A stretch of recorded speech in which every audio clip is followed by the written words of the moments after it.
All right. Thank you guys so much for coming. I'm Ava Landgraf. I am the Detroit Audubon Research Coordinator. And then I also have our program coordinator, Brittany, is also here. So she's here as a little background support for me, just to make sure this video runs all okay. I am going to be talking about the St. Clair Flats Black Tern monitoring. This is one of our main projects here at Detroit Audubon, a really big priority for us.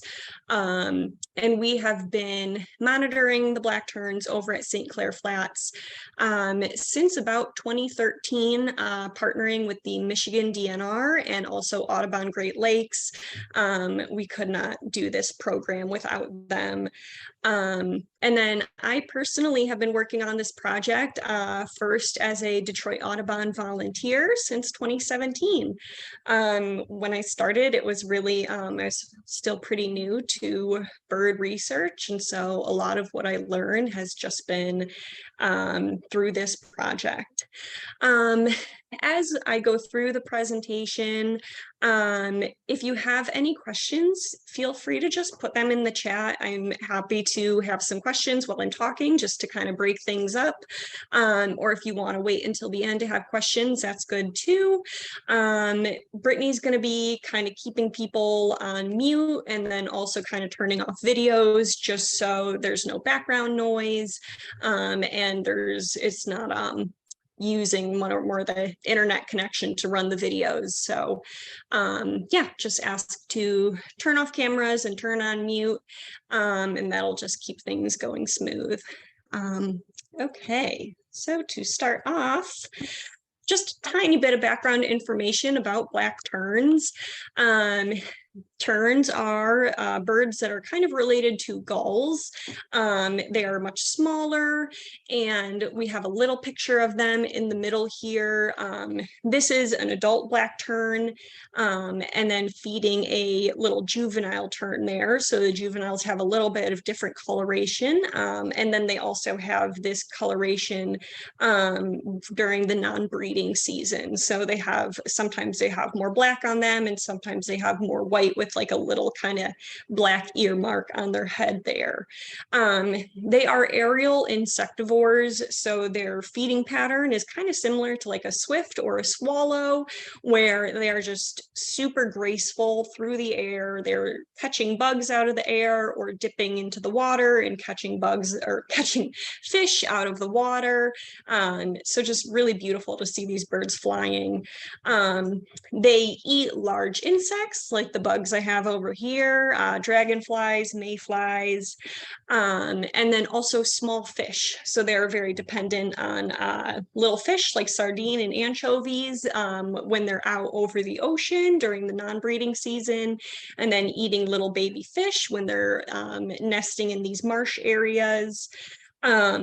In general, they nest, like the picture that I have here, they nest on these floating vegetation mats. So sometimes they nest on kind of old vegetation that has fallen over, such as like cattail or Phragmites, bulrush. Those plants fall over and kind of form these big mats of vegetation, or they'll nest on these kind of lily pad muck mats. So it's a really interesting nesting process. You wouldn't think that birds would choose to nest this way, but it seems to work out for them. And then, like I mentioned, they spend the non-breeding season, you can see over here in blue at the bottom, they are out kind of along the coast in the ocean. And then in the breeding season, they are kind of across the northern USA and Canada. And then they have this pretty far my distance for migration. So really impressive birds and just the different habitats that they occupy and how far this migration is. And then kind of like I mentioned, very different feeding in these areas too. When they're in the marshes, they're eating more of the kind of like baby lake fish and little bugs. And then out on the ocean, they're eating different ocean fish. St. Clair Flats is most summers, it is the largest black tern nesting colony in Michigan. So here's our little Michigan over here. I have Detroit marked with a little heart. And then up in this red spot is our Parsons Island, where we have St. Clair Flats. So zooming up over here, we have Lake St. Clair. And then this island over here is St. Clair Flats. It is the world's largest freshwater delta, I believe.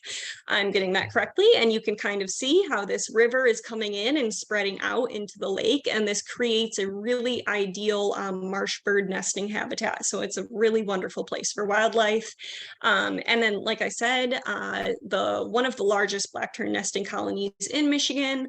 One year we had another colony that was a little bit bigger because it was a bad year for St. Clair Flats, but most years this is the largest black tern nesting colony that we are aware of.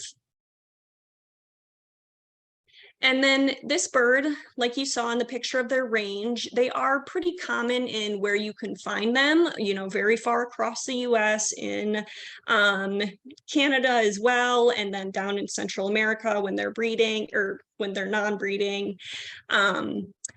However, even though they have this really large range, they're facing really steep population declines. So they're not listed as a nationally endangered species, but they are in some ways kind of on their way to getting to that level. So currently they are listed as a species of special concern in Michigan and Minnesota. And then they are already state endangered in Wisconsin, Illinois, Indiana, Ohio, Pennsylvania, and New York. Really big losses in the population. Because of several different things, which makes it really difficult for their conservation because there are so many factors to these birds. And a lot of our work is trying to figure out what of these things can we actually mitigate? What conservation practices can we apply to support them? So a lot of what we have here, limited food. So I'm sure people are aware that we are seeing really large declines in insects and small fish. And so that is going to be affecting these birds. It is also difficult because around St. Clair Flats, it's a super popular recreational boating area, and people have a lot of fun on their boats like these little jet skis and zipping around on the water, which is wonderful, but people are unaware that kind of along the the vegetation areas, there are birds nesting in there, and the wake just from the boats can knock an egg out of the nest. It can get a chick soaking wet, anything like that. So there's some issues from that. Of course, the birds also have predators that are affecting them. And then we have had issues in the past couple of years with high numbers of storms, and then also the high water level creates a lot more difficulty for the birds during their nesting. And then another issue, one of the issues that we are kind of focusing on, is the invasive vegetation. So this is kind of some of the different vegetation that we're dealing with at St. Clair Flats. There's a invasive species of cattail that has actually hybridized with a native species of cattail, creating a species of cattail that is really good at taking over areas and forming, like you can kind of see in this picture, just very, very dense spaces of cattail. And then we also have the Phragmites, which does kind of a similar pattern, forming really, really dense strands of vegetation. For some birds, these plants can work okay. It seems like the red-winged blackbirds and the marsh wrens seem to do okay with these plants, but some of these secretive marsh birds, like our black terns and different bitterns, rails, soras, they really like more of a what is called a hemi-marsh habitat, where it's more kind of patchy pieces of vegetation and open water. And that's created a lot more with bulrush over here on the right, which is one of our native plants found at St. Clair Flats. And so you can kind of see in this picture, these plants are a little bit more spaced out. There's still kind of areas that have this vegetation mat. You might be able to see right here, there's even a little nest right there, right above the word bulrush. You can see the 3 eggs. So this is the kind of habitat that black terns and other marsh birds really like. With this habitat, they're able to hide in the vegetation, but can also easily get in and out of the area. The really dense vegetation doesn't impede their movement like it does in the cattail and the Phragmites. So this is just a larger picture of the nice hemi-marsh habitat that we have with the bulrush here. You can see that kind of in the back, the vegetation has fallen over and is creating some mats back there. You can even see we have a little black tern flying up here, or it could be a Forster's tern, some tern up there. And then some of our nesting cameras are also in the vegetation over there. I'll talk about those soon. So for 2022, we had some priorities that we were focusing on the year for this year. We had our basic nest monitoring. We returned to more of our adult capture and banding, chick banding, population counts, using nest cameras, and then also some habitat restoration work as well. So we start each year with just kind of recording where nests are, getting an idea of where the black terns are nesting. Both of these pictures, the nest is pretty obvious in these, but sometimes it can be really hard to find the nest. They camouflage so well in the vegetation. You can see here how the patterns on the black tern eggs like match perfectly with kind of the patterns of brown that are created by the vegetation. And then I wanted to show this nest example on this side on the left, because this is almost like a little natural platform that the black terns seem to have created themselves. There was a left behind life jacket that the terns chose to nest on. That was pretty cute to find nests there. And we record all of the nests that we find on a geographic information system. That's an application on our phone. So we are able to record all the nest points. And along with that, we try to see the eggs that are there, and we will actually do a test with the eggs. It's called a float test. And using that float test, we just dip the eggs in the water and we see how much they float, and that tells us around how old the eggs are. And using that, we can get like a rough estimate of when the eggs are going to hatch. And that is really important for the adult banding. For the adult banding, we capture the adults, and we need the adults to be interested in returning to their nest, more dedicated to their nest, and the adults are more dedicated and a lot more motivated to return to their nest when the eggs are closer to hatching, because they have put more energy into the nest. If they're fresher eggs, they're a little bit more okay with just letting them go, and they might not return to the nest when we put the trap on it. I'll kind of explain that process more when I talk about adult banding. But along with nest monitoring, we also get to a point when the eggs are hatching and we're trying to see what chicks are in the area.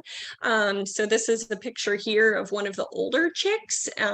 Very quickly, within a couple days old, the chicks are really mobile. And at that point, we have to be a lot more careful with our nest monitoring, because we don't want to disturb a chick and accidentally chase the chick into like a dangerous area. Sometimes the chicks will run off of the nest and run into open water, which can be really dangerous for them. And sometimes we'll find a chick around this age and we can't find a nest nearby, so we don't even know where the chick came from. So it's really nice when we're able to get back to a nest right at the hatching point. That way the chicks are small enough, they can't move much, and then we're able to get to the nest, record that it hatched, and not like chase any chick off of the nest. For the adult capture process, we use traps for capturing the adults. And when we are using these traps, we want to make sure that we keep the eggs safe. So like I mentioned, we use the eggs. We try to work with eggs that are really close to hatching. That way the parents are motivated to returning to their nest. So over on the left side right here, these are real eggs in an example of one of like our little cases that we use. eggs with some of the cotton that keeps them safe. We also have to be really careful about the temperature of the eggs and make sure that they're not getting too hot. Sometimes there's cold days when we have to worry about keeping them warm, and we can kind of warm them up in our hands, and that's enough for them. But usually we have more of a concern with making sure the eggs don't get too hot sitting in the sun. So we'll make sure that they stay in the shade. Sometimes we'll take some of the water and like dribble some cool water on them. So we just want to be extremely mindful when we're holding onto these eggs, making sure that they stay safe. And then over on the right side here, these are actually fake eggs that were made a long time ago by the Detroit Zoo. They're really incredible how realistic they look. And so these work perfectly for putting these eggs on the nest when we are trapping the adults. That way we don't risk any of the adults accidentally cracking an egg or smushing an egg or knocking an egg into the water, anything like that. The eggs are safe on the boat with us.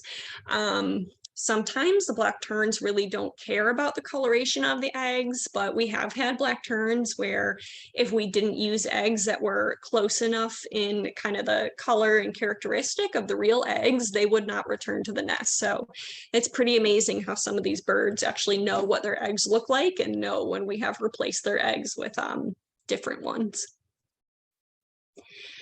So once we have replaced the real eggs with dummy eggs, then we will place one of our traps. So the first trap on the left is an example of the walk-in trap that we use. And then on the right, this is an example of the drop-in trap that is on one of the nests. So you can see this drop-in trap, it's kind of like more of like a cylindrical shape, and there's actually a hole on top. This is my preference for the black terns, just because with this trap, if for some reason the trap falls into the water or anything like that, there's no bottom part to it. It's easy for the bird to get out in case some type of emergency like that does happen.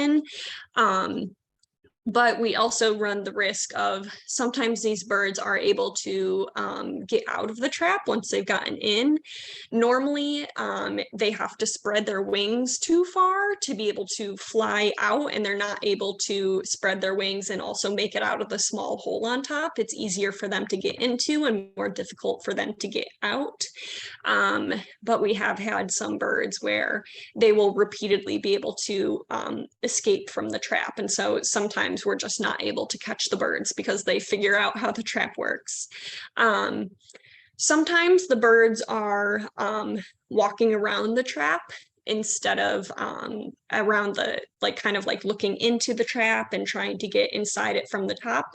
And so that is when we will switch to a walk-in trap, like this trap on the left. So this one is completely enclosed, and it has a little kind of trigger here at the bottom. So when one of the birds steps into this trap, they will kind of hit this little touchpad here. By pushing that part down, it will make this little lever sticking up there will move backwards. And then this door that's hanging up over here will come down and completely trap the bird in here. So this one has the advantage of the birds are not able to get out of this trap at all. Once they're in there, they can't get out. But there are issues sometimes with the touchpad not going off properly.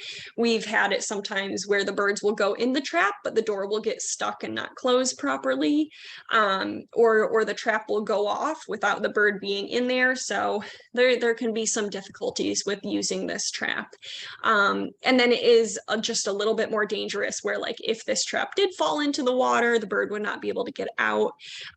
So when we do use this trap, we just have to make sure that it's on a really thick and stable vegetation mat, kind of like what you can see over on this right side here, and just making sure that there's absolutely no danger of any bird getting hurt. We've never had any issue like that, and I just want to make sure that we never do, because that would be horrible. Here is one of the adults with the little bands on his legs. We have these nice silver bands that you can see on this leg here, on the right leg. And these have a completely unique number on them. And then we also have colored bands on the birds. So this color banding system is a little bit, was something new that we tried. And this was part of a kind of like a relocation program. We were hoping that people would be able to see the color bands and either identify the color or maybe get a picture of the number. And we would be able to like hear where a bird was without having to actually capture that bird, because it can be take a lot of time to capture a bird and can also be stressful for the bird. But it has been a little bit difficult with the color bands. These numbers are so small, you can barely see that this is a number 22 there. So we haven't had too much success with the color bands, but we are still hoping that we might get somebody in one of like the non-breeding areas will recite one of the birds with a color band. So we have yellow and pink bands for the birds at St. Clair Flats. So the adults receive a yellow band and the chicks receive a pink band. And so if somebody does see a black tern with a pink band, we know that that bird was a chick banded at St. Clair Flats. So even just that reciting information would be really cool. So just any little bit helps, and I'll kind of talk a little bit more at the end about how you can help support this program. When we capture the adults, we take a couple measurements. One of the measurements that we will take is the measurement of the bill and the head. Using that measurement, if we're able to get both partners of a nest, both the male and female, we can compare those numbers and get an idea of which one is the male and which one is the female. In general, male and female black terns look completely the same, but the males tend to be a little bit bigger. They have a little bit bigger head and bill measurement like that, and then a little bit bigger wing cord over here on the left. That would be this measurement of kind of like this top part of the wing over to the very tip. So males are just a little bit bigger in general, and that's about the best we can do with sexing the birds. We will also look at some of the molt patterns of the birds, and we'll also look at how much fat they have. So this is a picture here of me. I'm blowing on the tern's belly, and I'm blowing the feathers away so that I can look at the belly, kind of look around the legs, and see some of where the fat would be stored. And that's a good way to kind of look at like how healthy are the birds? Are they incredibly thin and malnourished, or do they have some fatty deposits that mean they've been eating well? In general, these are such small and active birds. They usually don't have too much fat on them, but it's still interesting to look at and take those measurements. So we'll take all of these measurements as quick as we can. We'll get a weight on the bird, and we will let them go as soon as possible. We are also doing chick banding, which are very cute. So sometimes we're banding the chicks when they're very little, like in this picture. And then over here on the right, we have a lot older chick. And this is pretty cool to see because you can actually see some of the gray, like adult feathers are coming in here. Some of these little pin feathers on the wing. And what's really interesting about the chick banding is that their legs and their feet are already adult sized. So there's no different band or anything that we have to use. In fact, sometimes with the real little chicks, they have extra chunky legs, and sometimes their legs will be a little bit too big to put a band on them. But yeah, it's a little bit funny that the leg actually shrinks a tiny bit when the terns get older rather than getting bigger and needing a bigger band. So yeah, you can see here a little tiny band is going on the leg, and for the babies, all we do is put a band on them, put a pink band on them, put the silver band on, get a weight for the birds, which helps us know how old the bird is, and then put them back on the nest and leave them alone so the parents can go back to feeding them. Here is just a look at our numbers over the years. You can see kind of how we've done. Sometimes we're able to capture a lot more adults. We've had some partners out in the field with us that have allowed us to get really high numbers of adult capture, and then the numbers of chicks we've been able to band. Recaps are the birds that we have caught and have actually already been banded. So those are really cool when we capture those birds. I haven't been able to see yet. We did get a couple recaptures this year, just 5 recaps, but it will be cool to, when those numbers go into the banding system, see where those birds came from, how old they are. That information is really fun to get at the end of the season. And then we have also done nanotags, which I'm hoping we can do another presentation on later with some of the results from the nanotag study.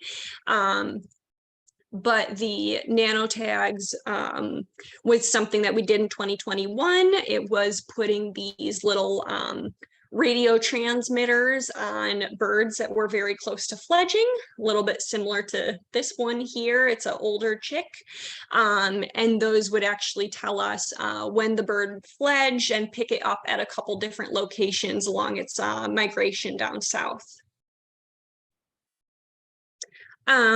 Another huge part is doing these population counts, getting a general idea of what the black tern population is out at St. Clair Flats is incredibly important, and also surprisingly pretty difficult. Some of the parts that I struggle with are that we also have Forster's terns mixed in with our black terns. They can look very similar because their shape is so similar. Sometimes it can be hard to see the colors, and so you can get those mixed up. We also have plenty of the red-winged blackbirds around, which can also make things a little bit more confusing. In this picture here, we have a little juvenile, so we're always looking out for juvenile birds. It's really awesome when we can see that there's a fledged bird who is, has gotten to flying. That's a huge success because it really, there's not a whole lot of success of the chicks that are able to make it to fledging. And then another difficulty with this is that we do have a lot of birds that even when we come into the area, a lot of times the birds will flush off of their nests and kind of fly around. They'll commonly do like a mobbing behavior, but then some of the birds will not come off the nest. And so they'll stay hidden in all of the bulrush. You can see again, we got some nice bulrush here. And so it can be really difficult to get an accurate count of these birds. And so it can really vary from year to year.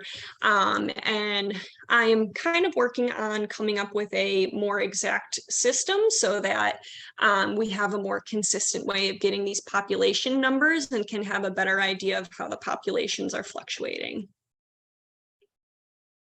So here are our numbers from year to year, and this is kind of the really terrifying thing to look at. Back in 2013, we had an estimated 600 birds.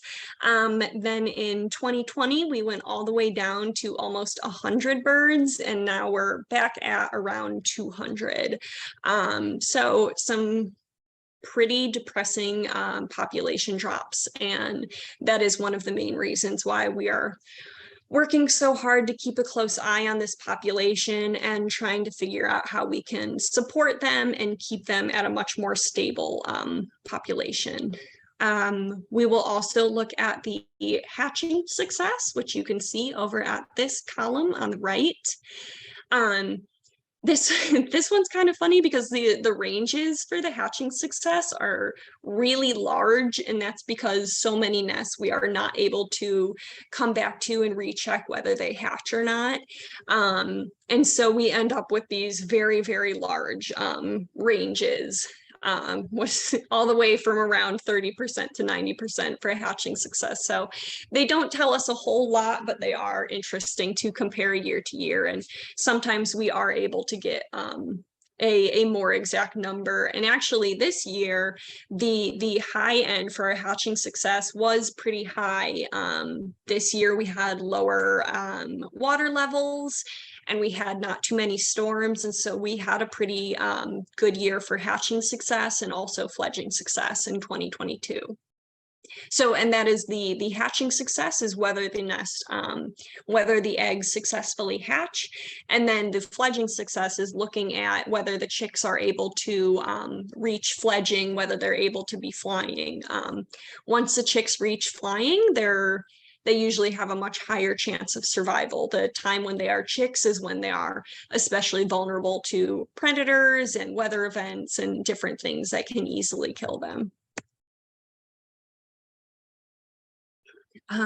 So part of our work to determine whether these nests are successfully hatching and fledging has been installing nest cameras. And these have been really fun to record this data and be able to get really exact results on what happens to these nests and look at their nesting process much closer. These have also been really cool because the terns seem to really like sitting on top of these. It seems like a really nice kind of like outlook post for them. So I have a picture over here. You can see the one black tern is sitting on top. And then at the bottom here, these were all of our nest camera boxes at the end of the season where they're just covered in bird poop. And we have a really nice setup from our volunteer. David Fuller was able to actually design our own battery system, which is really important because it uses a ton of battery to be able to take a picture. I think these cameras were set to taking a picture every minute. So it's just thousands of pictures that it's taking and that we look through. So it needs a really large battery to be able to keep up with that and keep tracking the birds for about 2 or 3 weeks. With these cameras, some of the really interesting results that we've gotten is some stuff about predators. Some of these predators have been a pretty predictable or as we expected, such as the snake here. This is, I believe, an eastern fox snake that is coming over to this nest, and you can see the parents are upset and trying to defend the nest. But we have also seen some predators that were really unexpected and still really surprising, and I don't really know how to explain them. But this is a nest camera picture from over at Wigwam, where Audubon Great Lakes is monitoring the black terns. And this is a great horned owl that came over to the nest and very weirdly stopped at the nest and saw that there were eggs and didn't touch them. I don't know if there were chicks, if it would have taken the chicks to eat, but at this nest it just stopped by. So that was very odd to find on camera. This is another picture from back over at St. Clair Flats. And this picture was really cool because you can see kind of in the middle, a little bit to the right, we have 2 chicks that are extremely close to fledging. You can see that they have mostly gray feathers on them now. They have that little ear mark kind of behind the eye forming. And this is the nest has kind of faded away now, but the chicks are still staying in this area. So that was really cool to learn more about and see that the chicks, if they don't have to, they really don't go too far. They will stick around their original nest. And then you can also see some of the cameras in the background. Part of the little zoom screen might be blocking it for you because it is for me, but in the background there is a nest camera box over here and you can see the black tern sitting on top of it. And then another one back a little bit further back where there's a tern flying around above it. And then this one was the most exciting over at St. Clair Flats. We had placed one of our little black tern platforms that we've been testing out. We haven't had too much success with them, but we thought we would try it out a little bit, put a couple out one more year, just see how it goes. And so this platform was placed close by this nest here, just to kind of see what would happen. I was thinking that maybe another black tern pair would choose to nest close by, but actually instead this pair here decided to kind of utilize the nest. And so we have this tiny little chick. It's like a day old, and I don't know why, but it decided to go over and hang out on top of the platform. And so that was really cool to see them utilizing the platform, especially because this platform it's very stable. It can help keep them safe from predators such as fish or snapping turtles that can't really, that would need to be more on top to be able to get a hold of the chick. So I think it can really has a chance of helping them. And then as time went on, over at this camera, this is about 12 days later, and this is the same nest from the previous picture, and you can see that the nest has completely disappeared. It has kind of broken apart, fallen apart, and dispersed into the water, and all 3 chicks are now on top of the platform, which is really cool to see them utilizing that platform as a little space. And then here is just earlier in the day, really early in the morning, at night, I guess.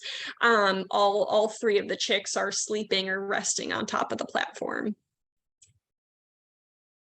So we are also, we just started talking to one of the black tern groups over in the Netherlands, which has been really cool.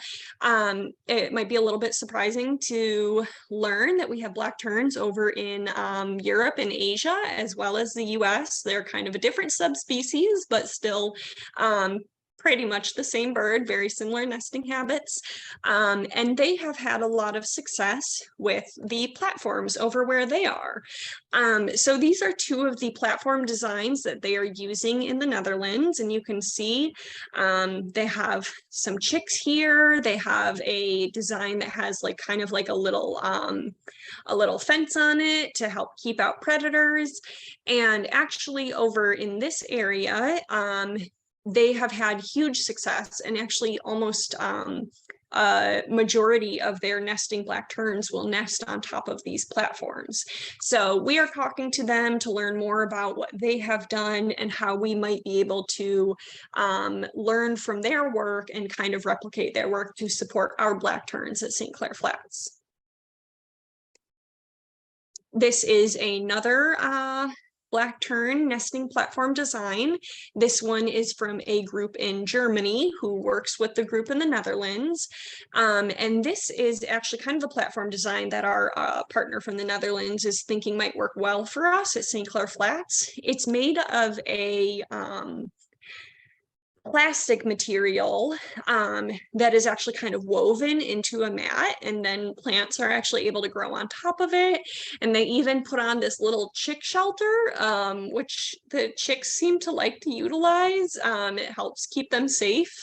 And so it's been really cool to see the success that they've had with these platforms, and just some really amazing pictures. And so all of the black tern colonies are so incredibly different in their behaviors. We don't know for sure if these will work well for our black terns, but it's something really cool to test out.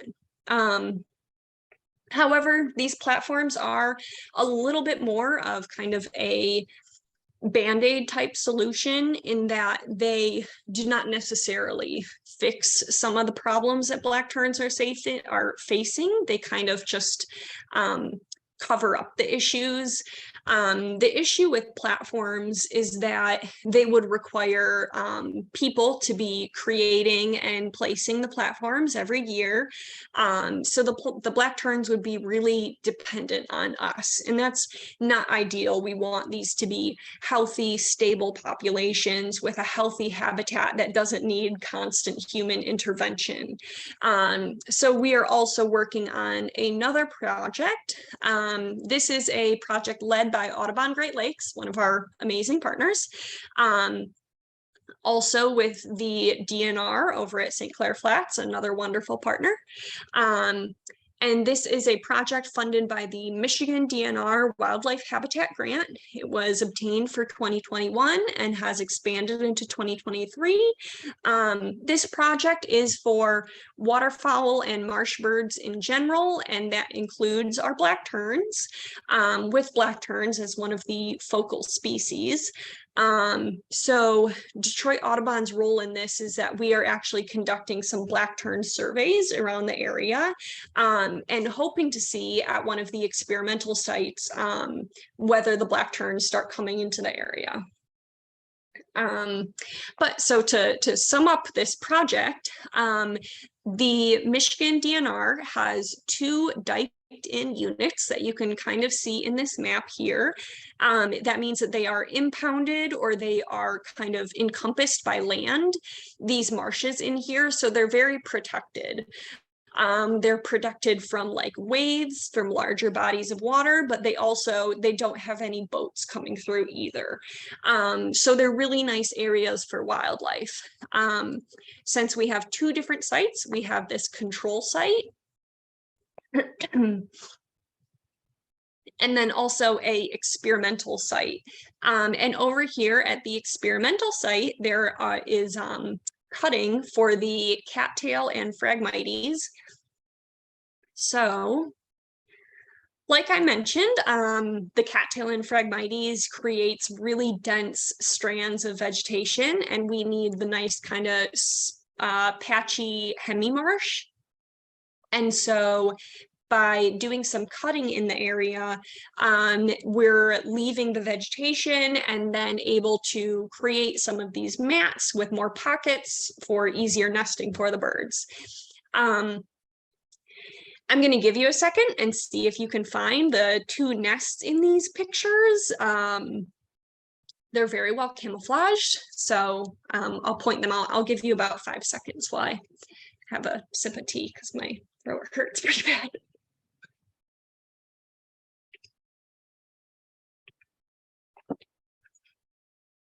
So over here on the left side, we have 1 nest right here. Brittany, can you see my mouse? Yes, you can. Okay.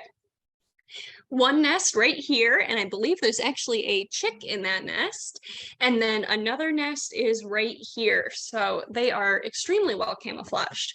And you can see really nice habitat. This is the habitat that we are trying to recreate to keep a nice, healthy black tern population and happy marsh birds in general.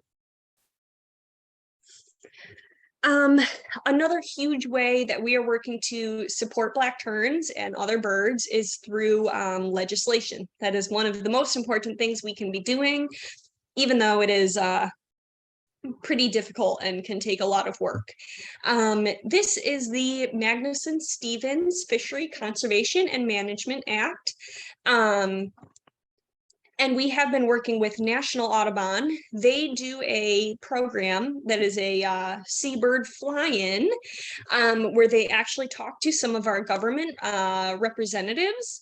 And so we are talking to representatives and talking about how this act and keeping this act updated is so important for our birds, even in states like Michigan, where we're not interacting as much with fish in the ocean. This is still really important. So this act in general is for overfishing in the ocean in US territories.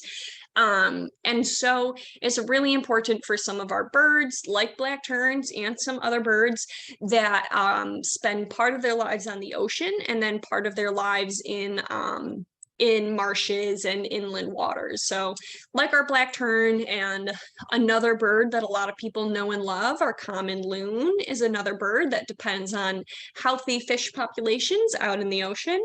And then another very charismatic bird, our beautiful, cute little puffin, is also very dependent on these populations of fish. This act focuses on forage fish, which are really small fish like the anchovies and sardines.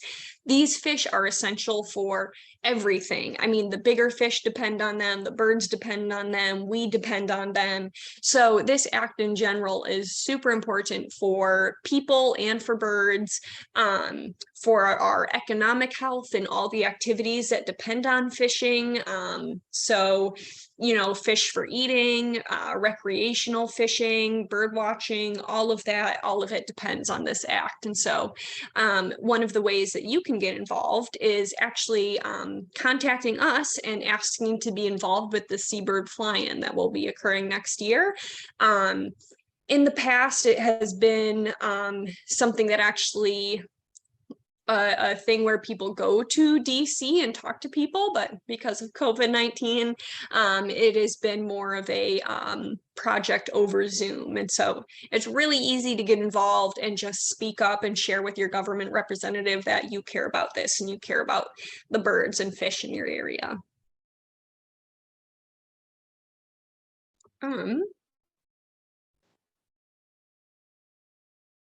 So like I just mentioned, you're able to support Black Terns by talking to your government representatives. An easy way to stay in touch with this is to sign up for Detroit Audubon emails. We try to keep our emails not too bombarding you regularly, but they are usually sent out every other week or so, and we will include action alerts so that if there is some way that you can speak up, you are able to do that. You can also support Black Terns by being careful if you are boating or interacting in any marsh area. Just keeping an eye out for kind of some of that vegetation area where birds can be nesting.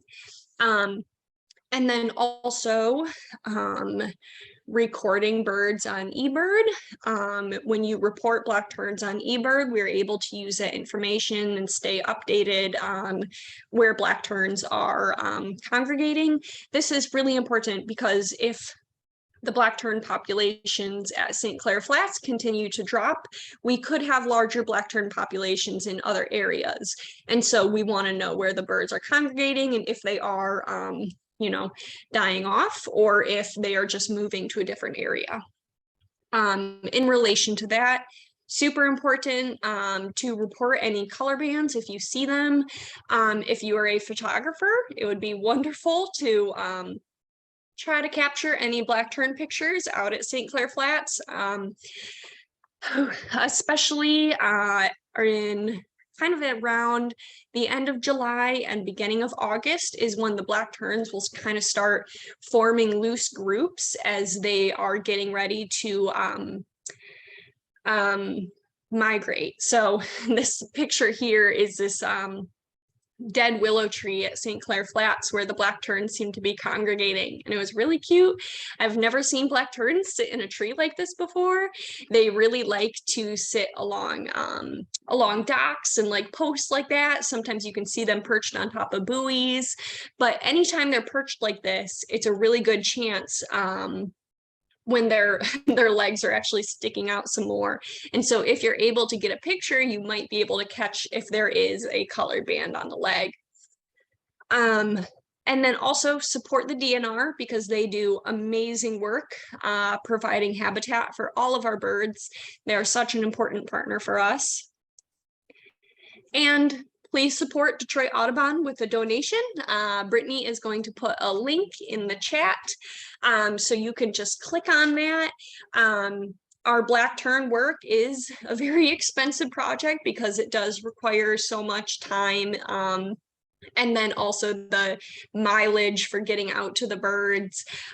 So it's a pretty expensive project, but it is definitely worth it to make sure this amazing species stays as a common species in Michigan. So if you're able to, please donate. And then a huge thank you to our partners and thank you for attending. If anybody has any questions, you can put them in the chat. And I'll give us a couple seconds in case anybody has any questions. Thank you so much. We really appreciate you taking the time to learn more about this project. And have a good night. Bye-bye.